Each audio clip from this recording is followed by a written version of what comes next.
Video like जरूर कर लीजिए और ऐसे वीडियो लगातार फ्री में पाने के लिए चैनल को तुरंत सब्सक्राइब कर लीजिए और बेल आइकन को जरूर टैप कर लीजिए ताकि आगे भी सारे वीडियो आपको मिलते रहे। यूट्यूब में फॉलो करते हैं तो प्लीज ये वाला फ्री टेलीग्राम चैनल जरूर ज्वाइन कर लीजिएगा। सारे नोटिफिकेशन सारे अपडेट यहीं पे आते हैं, ध्यान रखिए। नमस्कार दोस्तों, स्वागत है आपका स्टडी फॉर एग्जाम्स में। दोस्तों, यूपीएसआई 2025 के लिए जीएस सीरीज का यह तीसरा वीडियो है। 2 वीडियो पहले आ चुका है और उसके लिए प्लेलिस्ट बना दी गई है।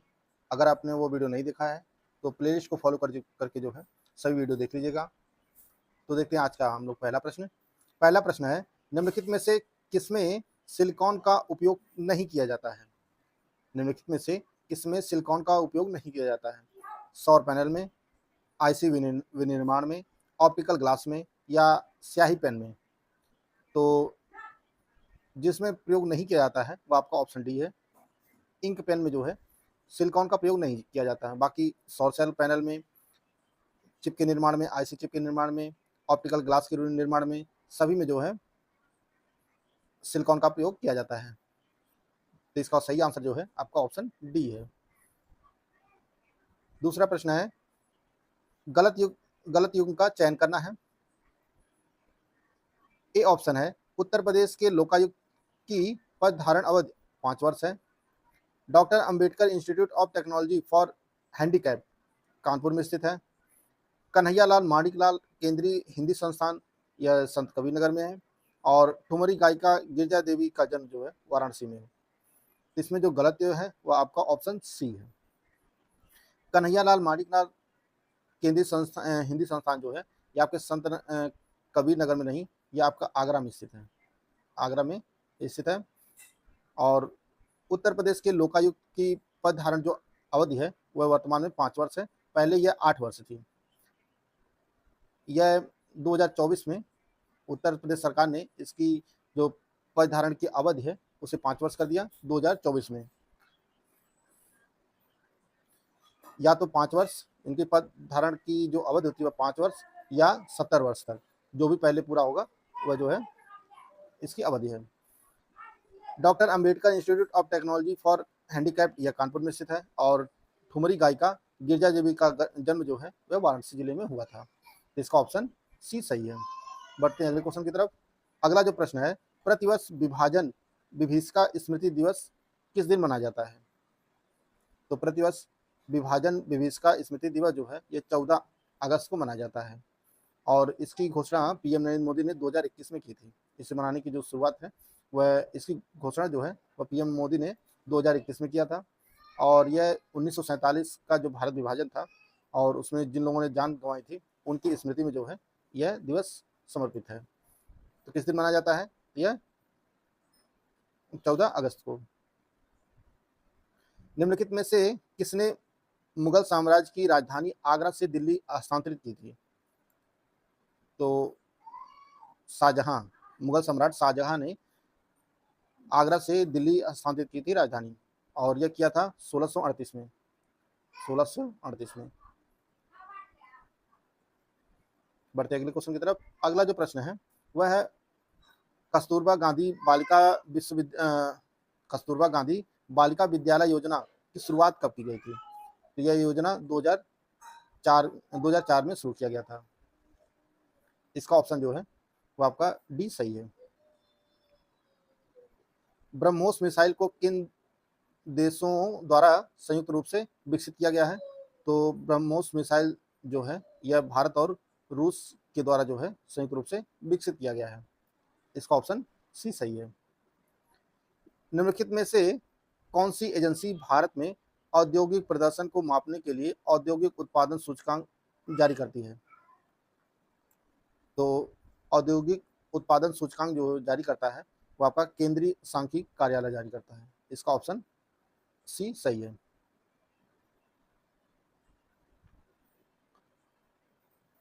चार संस्थान दिए गए हैं और वे कहाँ स्थित हैं, किन जिलों में, उनके साथ कौन सा युग्म जो है सही सुमेलित है आपको बताना है। Central avian research institute Mathura, central pulp and paper research institute Kanpur, national institute of fashion technology Raebareli, और डी ऑप्शन है केंद्रीय बकरी अनुसंधान संस्थान गाजियाबाद। तो इसमें जो सही है वो आपका ऑप्शन सी है। National institute of fashion technology जो है यह रायबरेली में स्थित है।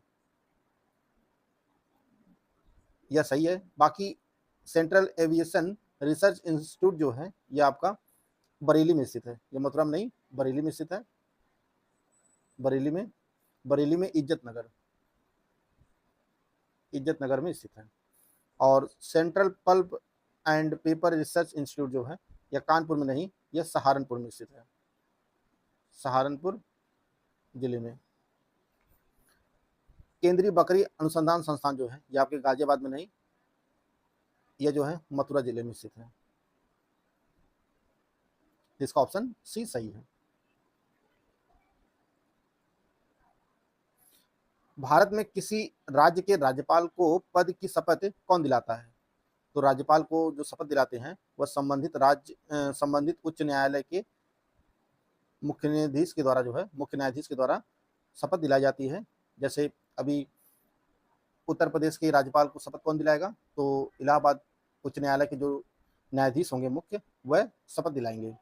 इसका ऑप्शन डी सही है। विटामिन की न्यूनता का जो है मिलान करना है कि किस विटामिन की कमी से कौन सा रोग होता है, उसके साथ जो है आपस में सुमेलित करना है। विटामिन ए है, बी है, सी है और डी है। तो विटामिन ए की कमी से जो होता है वह जीरोप्थैल्मिया होता है, जीरोप्थैल्मिया विटामिन ए की कमी से। विटामिन बी की कमी से ये आपका बेरी होता है, बेरी रोग। सी से स्कर्वी होता है और डी से आपका रिकेट्स होता है। इसका जो सही आंसर हो जाएगा वह हो जाएगा आपका 3-1-2-4, यानी इसका डी ऑप्शन सही है।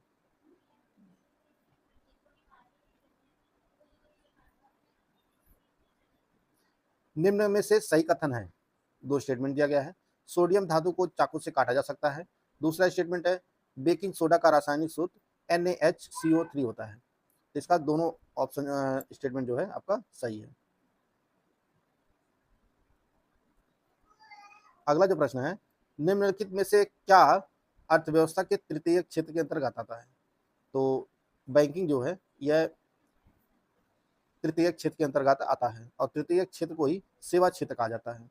इसमें आपका स्वास्थ्य सेवा हुआ, परिवहन हुआ, शिक्षा हुआ, ये सभी जो है तृतीय क्षेत्र के अंतर्गत आते हैं।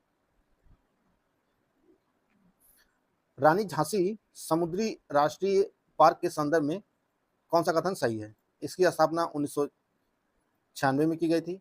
और दूसरा स्टेटमेंट है यह अंडमान और निकोबार द्वीप समूह में स्थित है। तो इसका भी दोनों स्टेटमेंट सही है। रानी लक्ष्मी समुद्री राष्ट्रीय पार्क जो है यह अंडमान और निकोबार द्वीप समूह में स्थित है और इसकी स्थापना 1996 में की गई थी। इसका ऑप्शन डी सही है। भारत में एकमात्र जंगली गधे का अभ्यारण्य कहाँ पाया जाता है? तो यह गुजरात के कच्छ के रण में पाया जाता है। तो इसका ऑप्शन सी सही है। वित्त आयोग के संदर्भ में निम्नलिखित कथनों पर विचार करना है। इसमें 3 स्टेटमेंट दिया गया है। इसका गठन हर 5वें वर्ष राष्ट्रपति द्वारा किया जाता है। दूसरा स्टेटमेंट है इसमें एक अध्यक्ष और 2 अन्य सदस्य होते हैं। तीसरा स्टेटमेंट है प्रथम वित्त आयोग का गठन 1951 में किया गया था। इसमें पहला और तीसरा दोनों सही है। बाकी जो दूसरा स्टेटमेंट है यह गलत है, क्योंकि वित्त आयोग में जो है एक अध्यक्ष होते हैं, एक अध्यक्ष और 4 अन्य सदस्य होते हैं। तो इसका जो सही आंसर हो जाएगा वह हो जाएगा 1-3, यानी इसका सी ऑप्शन सही है।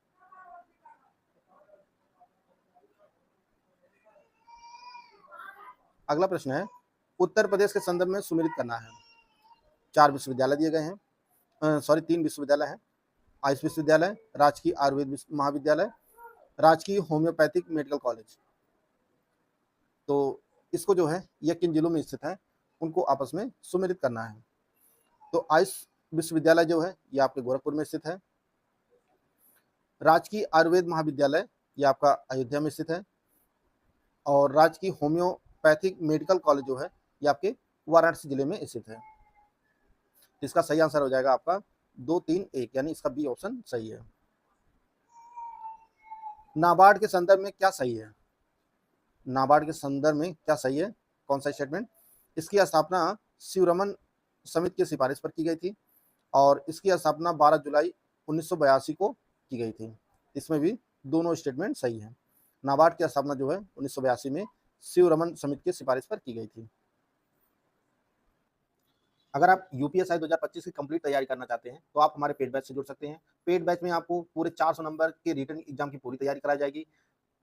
जो पूरा सिलेक्शन मटेरियल है वो मात्र आपको सिर्फ और सिर्फ 99 रुपये में मिलेगा।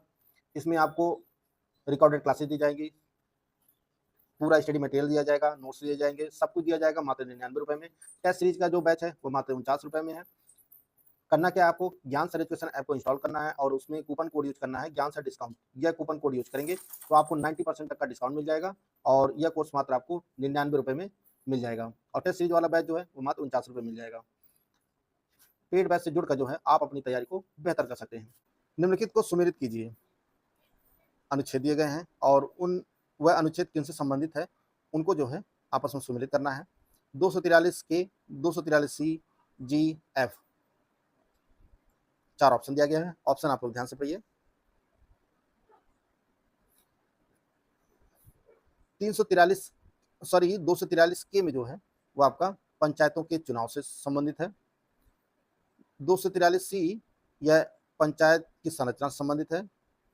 243 जी जो है ये आपके पंचायतों की शक्तियों से संबंधित है और 243 एफ जो है यह सदस्यों की सदस्यता की अयोग्यता से संबंधित है। तो इसका जो सही आंसर हो जाएगा वो आपका 3 2 4 1 3 2 4 1 यानी इसका ऑप्शन डी सही है। राष्ट्रीय पर्यावरण इंजीनियरिंग अनुसंधान संस्थान नीरी की स्थापना कब की गई थी? तो नीरी की स्थापना जो है वह 1958 में की गई थी और यह संस्थान जो है आपका नागपुर में स्थित है, नागपुर में।